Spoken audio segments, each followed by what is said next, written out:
Yo, and welcome to the 114th episode of Lake of Rage, a Pokemon trading card game podcast. I'm your host, as always, Kevin Clementi, aka Mellow_Magikarp. I'm joined today by three very special temporary guest hosts. Joining us are three individuals who will be playing in day one of the Pokemon World Championships in Yokohama in about 8-9 days from now. It's pretty darn soon at the time of recording. So we're going to get from them their thoughts on the day one meta. Now, of course, normally I would have also said for the open as well, but turns out that's not going to happen. So all three of these people are going to be doing their best to make day two because there is no other consolation prize there. So they're going to give us their best thoughts and help out hopefully everyone. And if you have challenges or cups, you're not going to be playing in Worlds. Hey, that's me. Then maybe this will help you out as well because you know, those points got to come because they just announced the next season. We're not going to get into it, but those are the big old numbers to get into Worlds for next year. So I'm going to have each of them introduce themselves a little bit, how long you've been playing, some of your accomplishments, just to get an idea of these players, because I really am excited for this episode because I don't think any three of you are like household names, but you're very clearly good players. You've made the World Championships in a season that is very difficult to make the World Championships. So we're going to start with my left. That is Edwin Arroyo. Edwin, how long have you been playing and what are some of your accomplishments? Hi, yeah, I've been playing for a little bit over a year now. Last year, May is when I started playing. I've topped 128 Knoxville, Milwaukee, and EUIC, and got top 16 in Fort Wayne, with Lugia, of course, but... Let's go. So we have someone who's a little on the newer side, right? We have diagonal of me. We have Mikey Sanguiston. Mikey, how long have you been playing and what are some of your accomplishments? So I've been playing for about, I want to say 8 years now and competitively for 4, 3 including COVID or not. Yeah, with the COVID gap year. Some of my accomplishments, top 32, my first Masters regionals last year. Salt Lake City, top 64 Baltimore this year, and just overall being part of a great testing group that has loads of achievements this year. We helped make the deck for Baltimore that won with Piper the Pine, and yeah, a bunch of 128s scattered about in there somewhere. Shout out to the Radiant Zard Inteleon, which is still one of my favorite decks of all time. It's so good. And then your group was also the one who did Arceus Malamar for like ever, right? Is that correct? Yeah, so that's totally true. It was actually just Piper and I who were very committed to Arc Mally, and nobody else really wanted to give that a shot. Everyone was still on Fusion Mew for like Salt Lake City and tournaments that came after that. And what else? Our group also did, my entire testing group played Arceus Duraludon Umbreon to NAIC, Bodhi piloting it to a win in the senior division. But unfortunately, I could not attend that event just because I already had my invite by then, so no reason to. Let's go. Also impossible to get spots. There's not the conversation for this podcast, but yes, that is another massive concern. No, I was just about to rant after they announced the 600 for NA, and it's like, I better be able to get into NAIC if you want me to get that many points. Right? Yeah. And last but not least for our meta discussion, we have Samantha Turner. Samantha, what are some of your accomplishments? How long have you been playing? Hey, I'm Sammy. I've been playing for close to 2 years, probably since about the start of the Darkness Ablaze format, picking out decks like Mad Party and Reshizard, playing in things like the Players' Cup Online number 4. Didn't quite make the finals for that, but I got through the first round of that. Then I think some other accomplishments of mine is I got my first day 2 at Salt Lake City, because this was my first full competitive season, and I got 65th at that event, so almost top 64. I also made top 256 at EUIC, and I picked up a lot more points along the way because I had the good fortune of being in North America for a great deal of the season. And also, I'm a moderator for Girl Power, which I think has had a lot of accomplishments this season too. Yes, and everyone who hasn't or is unaware of Girl Power, be sure to check out in March. We had Pokeyemi on as the host to take over for me, who explained a lot about Girl Power TCG and some of the amazing things that they've been doing overall for the season. So, first and foremost, the question, every single meta discussion, the thing that is always the most important is, what are the decks you're expecting to play against? I'm going to say top 3. That's always an arbitrary number because 3 is like a pretty number, right? If you want to go a little beyond that, that's fine. But I am going to ask, this is the hard part. Don't just say Arceus. What type of Arceus? Don't just say Lost Box. Is that Turbo? Is that Kyogre? Is that Tina? So try and be specific if you're going to say like a thing is in the top 3. So what are the 3 decks you are most expecting to play against? Edwin, we're going to start off with you. What are the 3 decks you're most expecting to play against at Worlds? Yeah, so I think the number 1 pick for me would be Arceus, Umbreon, Giratina. I know it's a little bit under the radar, but I've seen a couple of people testing and talking about, and I haven't even seen it online pop up that often, but I think it's actually one of the better iterations of Arceus. I think Arceus with Umbreon is probably a solid pairing to take. Then it would be Lost Tina, heavy on the path count. Iono, never a failure. And probably Gardevoir would be my 3rd pick. Right on. Yeah, I was not expecting that first thing to be something that I was not expecting you to come out with. It's something that I've been playing against a lot of Arc Umbreon, and it's been paired with Duraludon and Tina, and I think it's actually better paired with Giratina, but could be a little out there too. Mikey, what about you? Top 3 decks, same as Edwin, different? I don't think very different. Definitely agree with the Lost Tina part. Lost Tina has been gaining lots of traction online lately, as well as even before it started gaining traction online. I already ranked it in at least my top 4 because Japan loves the deck, and lots of Japanese players here as well. So I think that for sure. Arc Tina as well, I totally agree with. And if I'm allowed to categorize like Arc Path decks, you're totally going to hit a lot of decks that are trying to judge Path you.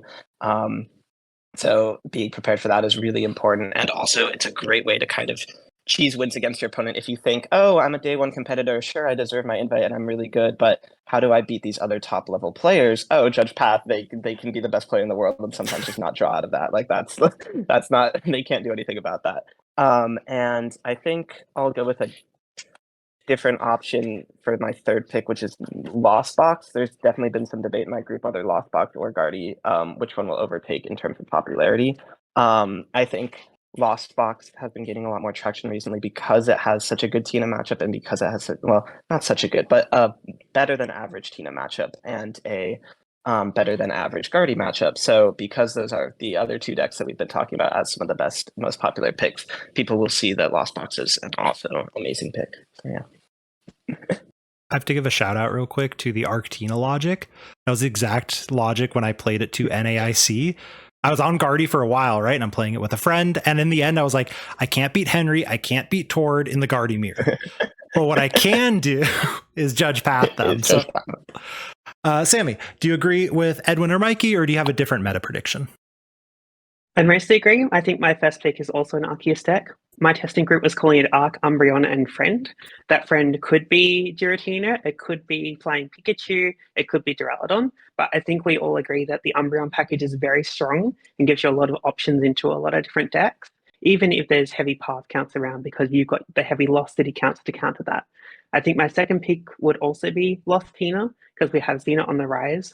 We have seen that it's got a very good or at least a decent Gardevoir matchup with its high path count and judge count, or Iono count, or Roxanne count, depending on which package you decide to put in. And I think the 3rd pick for me actually is going to be Lugia, because I think it's a very straightforward deck. I think it's still a very strong deck. There's a very strong 60 that has been continued to be worked on throughout the last season and last couple of metas as well. But I think we could see that creep back in because it also has decent matchups into Arceus, Mew, Gardevoir. It even like does pretty well into the Lost Box matchups too. It's just whether or not you think that you can play that deck well enough, and if you feel fortunate enough to get wins with that deck too. So, Mikey and Edwin, you didn't mention Lugia, but I want to see, do you have any other thoughts on Lugia to add? Because Lugia is always a good deck, just like Sammy said, right? Yeah, absolutely. I think Lugia is actually getting increasingly like more appealing to play, and I hate that because every time I've gone to like a locals with a deck with Capturing Romo in my deck, I am not flipping the thing that I need to flip. So it feels bad playing Lugia, but Guardy play rate is definitely decreasing as the weeks have been going by, which is why I put Lost Box in my top 3. And as that's decreasing, that's probably, in my opinion, one of Lugia's worst matchups and what's holding it back the most. In addition to sometimes flipping wrong, capturing aroma flips. But it's definitely, and also I like I'm weirdly disagreeing that I think Arctura Umbreon is also weirdly on the decline. Maybe I'm totally wrong about this, but just because Tina is going up, Arctura is going down. It's like one of those stupid dumb graphics that you see in statistics.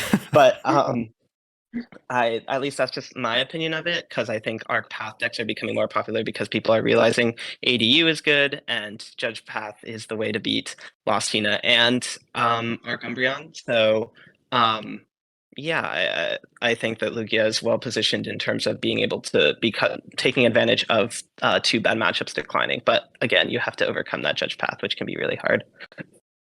And then Edwin, anything to add?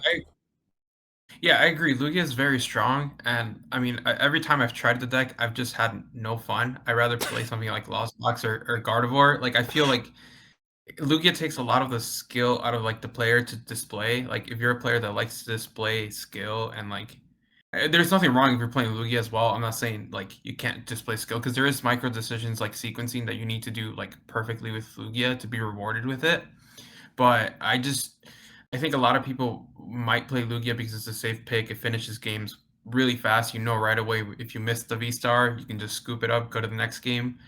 But it's also one of those decks where I feel like it's not fun to play and just sit there and just attack sometimes.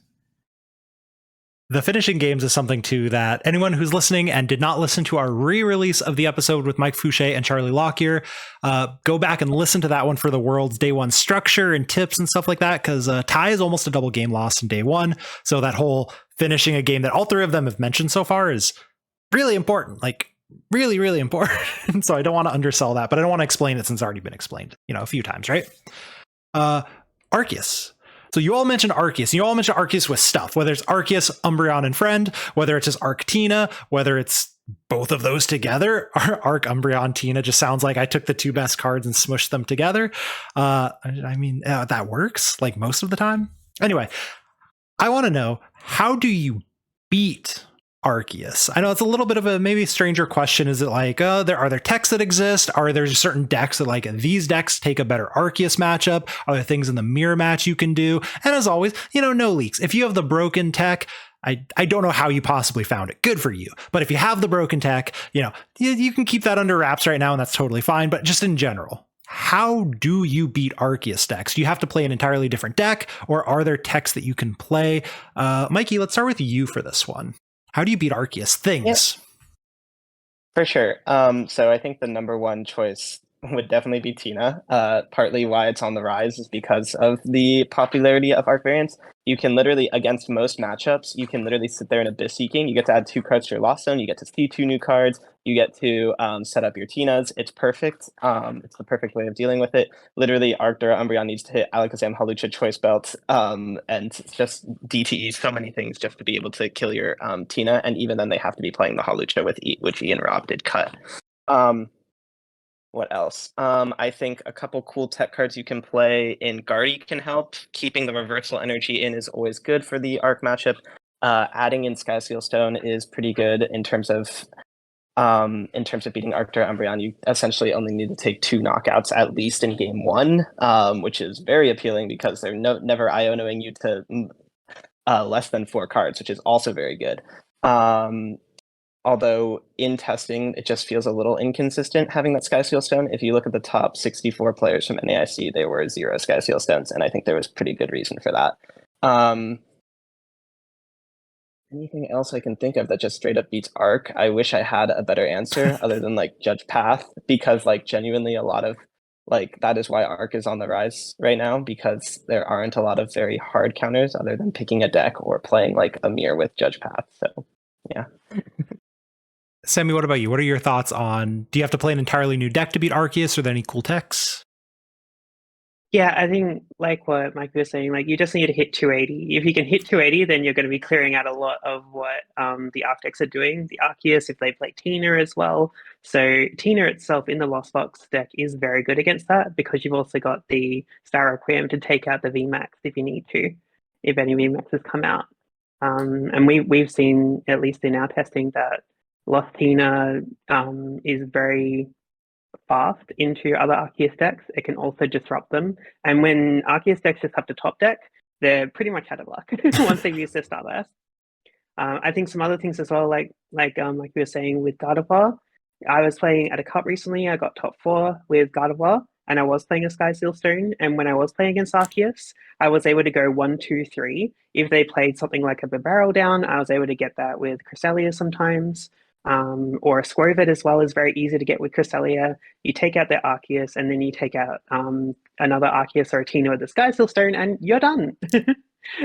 And it's nice to be able to have that nice clean prize mapping there for you as well. And then, of course, you can't discount any fighting attackers. Like Lugia's got the Stonjourner, unless it's being cut for dark attackers or Urshifu package or any of those.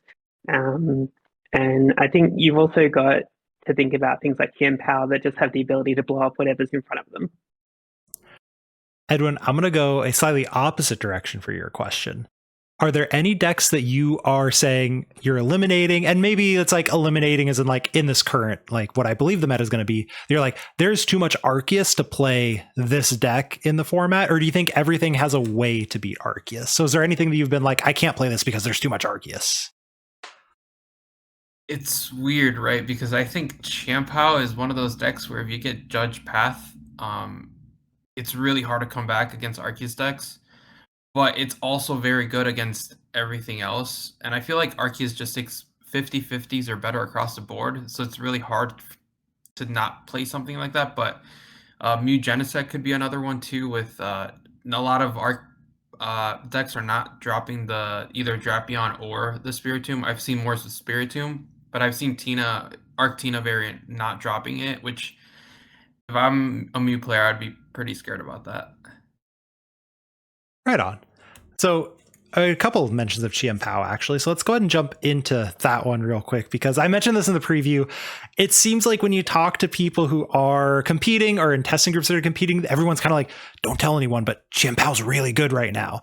And so we're telling everyone right now. It seems like people are into Chien-Pao, and I don't get it. And I would love if any of you three could explain it to me, because I don't like rare candy. I refuse. I've played the card once ever in a championship point earning tournament, and that one went fine. That was Shock Lock, though, so it's a very different deck. I don't like evolving my Pokemon. So, Sammy, let's go ahead and start with you. Why is Chien-Pao, and you kind of alluded a little bit in there, but why is Chien-Pao seeing so much hype, and is it real? I think Chien-Pao could be real because there's a lot of different ways you can play it. There's a lot of support for water in general in the format. You've got everything from Melanie to Irida to Palkia to Greninja, and all of these cards do synergize really, really well together. We saw that during the Inteleon Palkia days. But back then we had ways to find trainer cards. We don't have as many ways to find trainer cards as we used to anymore. But we've seen a lot of people experimenting with the deck lately. We've seen versions that don't play Baxcalibur, so you can eliminate the rare candy package altogether. You've even seen ones that play things like the Baby Gardevoir to get energy in play. And if you do actually manage to filter down the deck enough and use things like Super Rod to put your energies back, there's more ways to get energy into play than you might think. And there's more ways that you can use your attackers like Greninja or Chien-Pao or Palkia than you might think as well. Edwin, you already gave us a little bit of Chien-Pao, but what can you add to what Sammy said? Yeah, I agree. There's like two versions like that I've seen played a lot, which is the Arceus Palkia, two different variations, and then I guess the third would be the Melanie package, where you just play with Palkia and then just no Baxcalibur at all. I think Chien-Pao's my favorite way of playing it is with consistency, which would be with Arceus, and it would be heavy on the Lost Cities. I think it could absolutely destroy Gardevoir if they're not ready for it. They're just it gets to the point where the Gardevoir player could actually spit innocently. It's just they're just lost zoning your Guardy lines, and there's nothing you really can do about it unless you bump the path or the Lost City right away. That was just such a good analogy. I'm sorry, that would make me laugh.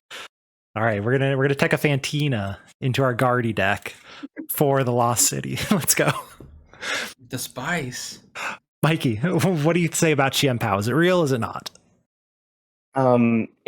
There's I have so many mixed thoughts on this because it's some as soon as NAIC ended, I actually was like, Chien-Pao seems like pretty good. Why let's test this for a week.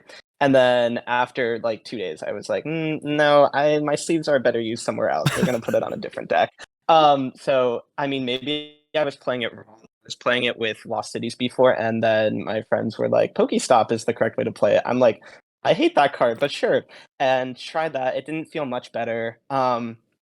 It's also one of the reasons Chien-Pao is like seeing in terms of win rate wise less success is because people haven't quite cracked how to play it yet, like everyone has talked about so far. And I agree that the three variants are the straight up Chien-Pao and like Palkia, like no Baxcalibur, the Palkia with Baxcalibur, and then the Arceus variant. I've mostly only tested the Arceus variant, and I can tell you that it just feels so bad to get Judge Path. It feels awful. Even honestly, I played against a teen at my League Cup. He went turn one, path. I went next turn. I went draw, double battle VIP pass because I just couldn't do anything with no Radiant Ninja, no Chien-Pao to search out water energies. It just felt really bad, even though I had a double battle VIP pass. So I don't know. I Chien-Pao is in a weird spot for me just because Path is such a good card. Speaking of Path, the deck that Path was originally meant to counter, Gardevoir EX, most played deck in day 1 and day 2 of NAIC. Tor just put out a tier list. Guardy was standing alone in S tier, and yet online tournaments, Guardy's falling to like 4th and 5th. You see people being like, "Oh, see, we knew Guardy was overrated." Like the discourse around Gardevoir is the deck's mediocre. Did Guardy actually fall off, or is this just stuff that's happening? People want to play the new things. Like, what happened to Gardevoir? Edwin, we'll go ahead and start with you.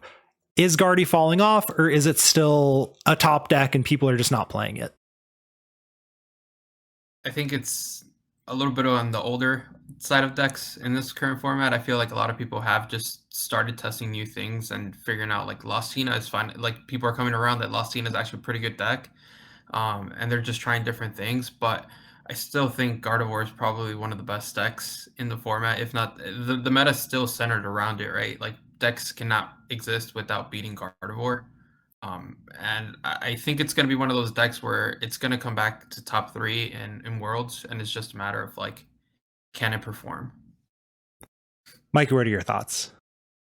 Yeah, I totally agree with Edwin. It's like the meta is still revolving around Guardy. It's still considered to be the best deck. And I think the only reason we're seeing it fall off is because it's not like some of the BDIFs we've had in the past, especially like Silver Tempest Lugia. That deck, the meta centered around Silver Tempest Lugia, and it still beat the counters. Like, that's ridiculous. Guardy has 50/50s into the counters or slightly worse. So it's kind of hard to argue that it is like S tier because so many decks have revolved around beating it, and beating it like pretty well. Umbreon is a very good card. Yeah. I just love the Umbreon hype. As a Lycanroc GX enjoyer, I'm like, yeah, finally. Bloodthirsty eyes, baby. That's right. Sammy, are you going to make it 3 for 3? Is Guardy the real deal still? It's definitely the real deal still, and it'd be irresponsible to discount it, especially out of day 1, just because you haven't been seeing it around. It's still a deck that can draw upwards of 15 cards per turn. It's still a deck that can attach energies out of nowhere. It's still a deck that has some of the strongest attackers in the game as well, and the ability to heal itself. It positions itself really, really well. And I think it's more about like, if you are playing Gardevoir, do you know how to play this deck into the meta? Like, if you're expecting a lot of Arceus, what do you need to put in to make sure that you get around any path, or you get over those gigantic 280 HP, 330 HP Pokemon, and things like that? Awesome. I'm excited to hear all 3 of you agree with that, because I've been playing a lot of Guardy online, and it's a very fun deck. Please. No, yeah, to add on to that, I've personally been playing a lot of Gardevoir, and I think it's one of those decks where the matchups that seem hard, it just means you need to play perfectly into them. Like Lost Box is one of those hard matchups where you can play the perfect game, but you missequence the last turn of the game to like hopefully win it. And it's also relying on them not having it, but you can missequence one turn and it just like completely destroys the game. And it's one of those hard decks where it's like you can always come back, but it's knowing when to scoop up. You're gonna have to scoop up games where maybe if it plays out, you win. But it's one of those decks where I think a lot of people are just kind of shying away for that reason. So, Edwin, I know you've played Gardevoir to actual events, right? Like you same situation with Henry Brand in Milwaukee, right? So you know the deck, you played the deck. How do you avoid these ties? Because it's something I've never played at IRL in best of 3. So how do you avoid ties with Gardevoir? What are some tips that you can offer? Truthfully, I got punished by it this weekend for not scooping a game too early. But it's knowing one of your prizes can also be a very big deal. Like if you prize triple routes, it's very hard to come back from that game. As much as you can maybe evolve Rare Candy turn 2, it's very hard to scoop those games up. But I would say like if you're playing something like Disguisio Stone, right? And you only need three turns to attack. It's how fast you can sequence the deck. So my best suggestion is trying to sequence turns in your head sometimes while your opponent is playing out their turn, while also putting in a lot of reps before the tournament of like figuring out different situations with the deck, because I think Guard is also one of those decks where you don't have like a flow chart. Is what Correct. the saying. It's very you can go different ways with it, so it's not very like streamlined. Like something with like Lugia, just put your attacker's attack, or like Arceus attach pass. It's like there's times where you just want to evolve all your Curlias and not evolve into Rare Candy. So it's just knowing when to do that. And Mikey or Sammy, I don't know if either of you have played a lot of Guardy, IRL best of 3, but do you have any tips you can offer for what most people think is the deck that's going to tie the most? Sammy, you raised your hand. Yeah. So I played Gardevoir at NAIC. I only tied once, and that was against another player playing Guardy, Kianamini, who got 9th at the event, which was very, very good. And we played a very tense set.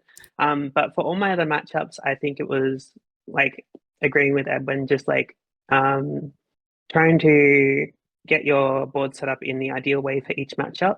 And sometimes you're just like, I don't have access to Cresselia. This is going to make this matchup against Lost Box really, really difficult.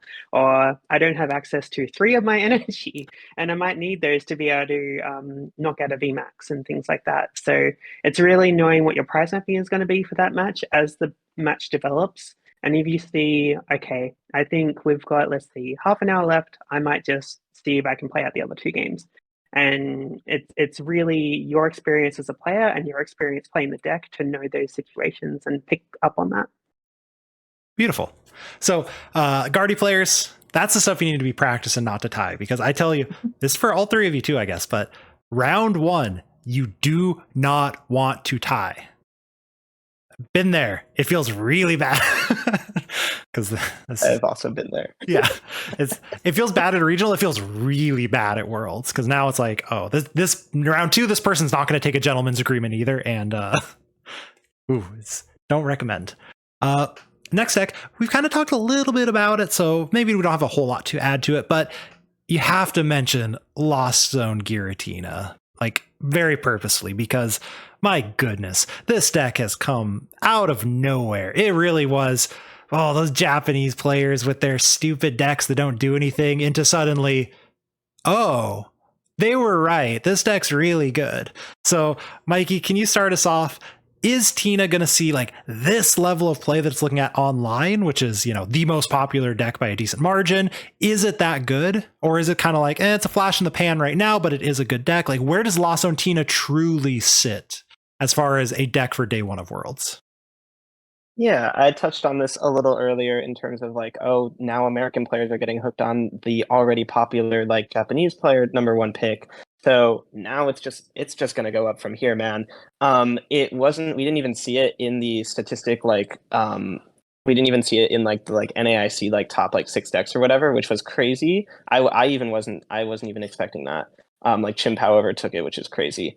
And so right after NAIC, I wanted to also test like Kyle Sablehouse's like Tina list with like paths, or like even Henry Brand's like cross switcher list. Like those all seemed like, I think everyone analyzed the NAIC meta and realized, oh, Tina actually is pretty good into this, and we should start testing it as well. And I think it will.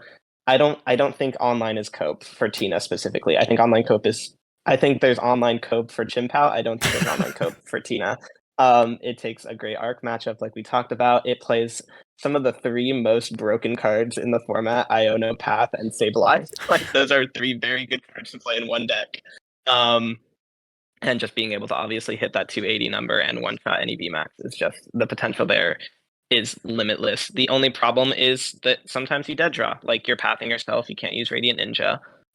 Sometimes you have to use turns to Abyss Seeking, which if your opponent is playing a hyper aggressive deck can mean you losing the game. You fall behind a little bit because of that. So yeah, but Tina is very good.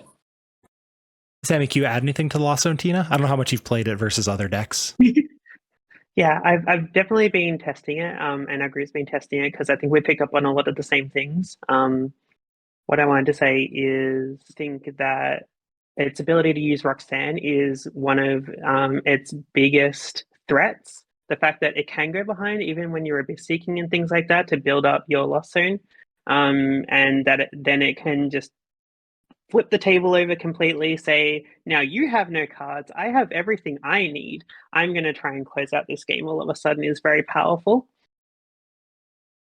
So I have to ask, since you've been playing it, and maybe everyone has been playing it, probably. You mentioned the difference between like the Henry Brand, or multiple of you mentioned the difference in Henry Brand list and other lists, right? The cross switchers versus not. So real quick, like rapid fire, which one you prefer? Sammy, do you prefer cross switchers or no in Lost Zone Tina? I prefer no cross switches. Edwin, what about you? Cross switchers or no? No cross switchers. Mikey, what about you? Cross switchers or no? I'm like 50-50. I don't like playing the deck. I just don't like playing the deck. But that's if fair I had too. to, probably no cross switchers because it's a little more consistent. Yeah, and you have room for like mana fee and stuff. All right. All of your Twitters will be in the description box. So Henry, if you are upset, please DM them, not me, that your creation has been insulted. No, yeah, it actually blew my mind when he showed me like the night before I got to see him, and he was like, I have fun with this, I'm going to play it. And he's been riding the wave with it. So I don't know. It might be something to watch out for. He might have been into something. But in terms of like Giratina, yeah, I think both hit the nail on the coffin with Path, Roxanne, and Sableye. Just sitting there, being able to Sableye, Path, Roxanne in the same turn is extremely powerful. Like a lot of, like we mentioned how if you want to beat top players, that's how you do it most of the time. And Giratina just has one of those decks where it's also like you look at your hand and it might be a pile at first, but Abyss Seeking is extremely powerful and can bail you out at times. So just knowing when to use it and when to use Cram is pretty good. I think my absolute favorite, and Mike, you already said this, but I'm going to reiterate it during the Lost Zone Tina for the people who go in the timestamps and click on it. Abyss Seeking is so sick. So my friend Kobe played it in Portland, top 16 or 18 or whatever. He did really well with it, right? And I was trying to get him to sell me on the deck right before.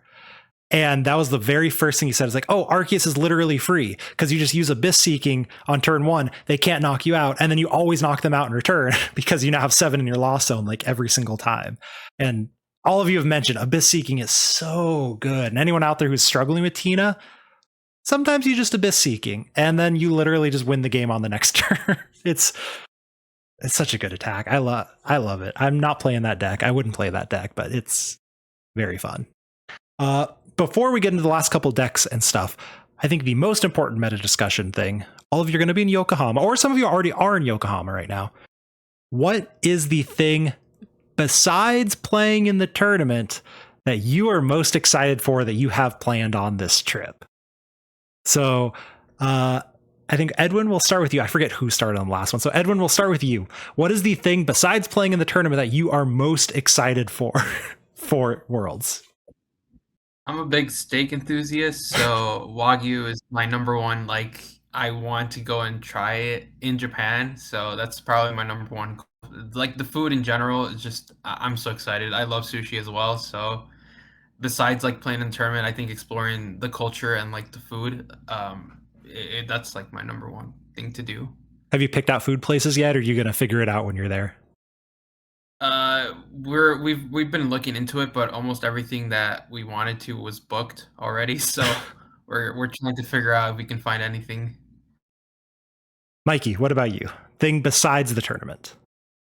Oh my god, you're making this so hard because for me it's all the little things. I don't really. You can give us multiple too. That's fine too. Okay, so I'll do like rapid fire. Like obviously the Pokemon centers are great. I went to a ramen bar yesterday. Super amazing atmosphere. I loved it. And we're going to a botanical garden tomorrow. Super excited for that. We're going to Osaka in a couple days, food capital of Japan. Oh my God, the sushi, the ramen, it's going to be insane. I'm so excited. And then when we're in Yokohama, like I said, the Pokemon centers and just being able to just play Pokemon in this city is it's so freaking awesome. It's great. Sammy, what about you? The thing you were most excited about? So I'm a really big fan of Japan's kawaii culture, like characters like Hello Kitty, like the fact that you can wear all of these amazing fashions, colorful things. You can go to Harajuku, you can eat crepes. But one thing I really, really want to do is they have this theme park called Senryo Puroland. It's an indoor theme park across 4 levels, and if you look at the map from above, it looks like Hello Kitty's face. And you can actually go there. It's kind of like a Disney park for anyone who loves cute, adorable things. So I'm excited to take some friends there and check it out. I absolutely love that all three of you had such like vastly different things. It felt like it's beautiful. There's so much cool stuff. No, I was just saying there's so much to do. It's going to be Pokemon heaven for anybody going. It's just exciting times all around. I just scrolled through Twitter and everybody's like, yes, Japan. Like, and some people are already there. And I'm like, sad. I don't leave until next week.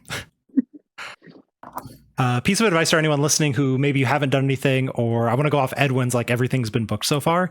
I did Japan for my honeymoon a little while ago, and we had a tour, and the tour guide said, just go to the place with the longest line, and that will be the best food. And I know it seems like really obvious, but in the US, if you go to the place with the longest line, you're going to like Chili's. Like that does not how that works there. So that's always a big recommendation of wherever people are at is apparently it worked for us too, the place to go to. And there's just always, no matter where you go to, you are gonna find something super sick. Last couple things are some of the other decks that we have not talked about so far that you think should be potentially on people's radar. So we have talked about Arceus, etc., Chien-Pao, Guardy, Lost Zone Tina. I think that, Lugia, there we go. And Lugia. Are there other decks you're kind of like, you should be aware of this, you should test the matchup, even though it may not be that highly played, you think it's viable? Or even if it's something you're like, I think this deck could be playable and you should consider exploring it, or I'm exploring it. Edwin, you did the last question. So Mikey, why don't you start us off? What is one deck that we have not talked about that you want to sell people on, either knowing the matchup or playing the deck? I don't really. I mean, we kind of touched on it already, but I feel like it didn't get enough talking time. Maybe is like Turbo. In my opinion, it's like the only. This is like really silly to say. It's like one of the only favorite decks into Tina, and because we've talked about how popular Tina is, it's important to look at decks that have good matchups into that. So I think a deck like Turbo. I'm not like the hugest Turbo fan. I actually am like 99% certain I'm not playing it to day one. But if you're good at Turbo, I think it seems like a great call. Overall, again, has the insane package of Sableye and sometimes even Roxanne, which is actually a pretty good card in the deck for Mirror, Arceus decks, etc. You can also Roxanne Tina opponents first if they start the prize trade earlier than you. It seems very good. Maybe some other decks like Klefki Arceus have potential. It's another thing to look at because it could have a good Tina matchup. Like, Arceus never has a good Tina matchup. Maybe adding a Klefki will help. Again, like we've talked about, the seeking is broken, so maybe it just doesn't work. But people paired that with the Dactyl, and maybe that's pretty good. That also helps with your Arceus match as well. So, yeah. Sammy, what about you? Other decks that you think should be on people's radar? I 100% agree with Mikey about Turbo, but I wanted to throw attention to Mew because you can never count it out. And when the field is going to be really diverse and you don't know exactly if it's going to be 20% this, 10% that, Mew can always capitalize on any situation, even if people are teching for it. You spread the fusion energy around onto your Genesects to get around the Spiritomb. You play lots of stadium bumps or vacuums to get around Path. And then all of a sudden it's drawing 12 cards out of nowhere and it gets everything it needs. And that's just how Mew works. And for anyone who's like, no one's going to forget Mew exists, I literally did when putting together this podcast. So, yes, people will forget Mew exists. As someone who hates Mew and will want to beat it at every tournament I go to, I completely forgot it was a deck. So, don't forget Mew exists. Please don't let me. I don't want to interview the world champion who played Fusion Mew. That is just no. Edwin, another deck. I agree with Sammy a lot with Mew. It seems like when Mew is not accounted for, it just wins events. And very much every deck really that we've talked about, I feel like can win. There's like no clear number one like S tier like above and beyond pick. Another pick too that a one NAIC was Inteleon Urshifu. I think it may be more of a day 2 pick than a day 1 pick, but I still think that with Mew and Lugia not being as highly accounted for, and with the rise of Tina, it might not be a super great pick. And then probably Lost Zone Kyogre. It seems like it's fallen off completely, but with Gardevoir maybe not being, you still want to take a good Gardevoir matchup, and you have Sableye for that. But with Arceus decks roaming around, Kyogre can really capitalize on that. I think we did a pretty good job going through the meta and things like that. So, Edwin, if the people want more from you, where can they find you? Any shout outs you might have? Yeah, I mean, just Twitter at Edwin Arroyo. My name, no siphons or anything. And then just shout out to my local shop, Poke Shop, who's actually sending me to Japan. So huge shout out to them. Mikey, what about you? Shout outs, and where can the people find you if they want more? Yep. As shout out to my group, love them, especially Jacob and Noah, who are sometimes more under the radar players in my group, who are just as good. And you can find me on Twitter, Mikey Segwastin. Totally not confusing because my last name is also still weird to pronounce. So Segwastin, Segwuastin. Sammy, what about you? Where can people find you, and any shout outs you might have? You can find me on X at Summy Tea Time. And other platforms as well, like Instagram. I wanted to give shout outs to my testing group, especially Aiden and James, who also qualified for Worlds this year, and we're going to have a great time over there. I wanted to give a shout out to Girl Power and also all my locals who make playing Pokemon so much fun. Myself, you can find me on Twitch, Twitter, and YouTube at Mellow_Magikarp. We'll have a podcast for you next week, just some generic random worlds predictions while the rest of the good players are prepping. I'm going to be sitting at home watching y'all fight it out to the death, because this format is a coin flip sometimes. This has been another episode of the Lake of Rage podcast. We'll catch you all next week.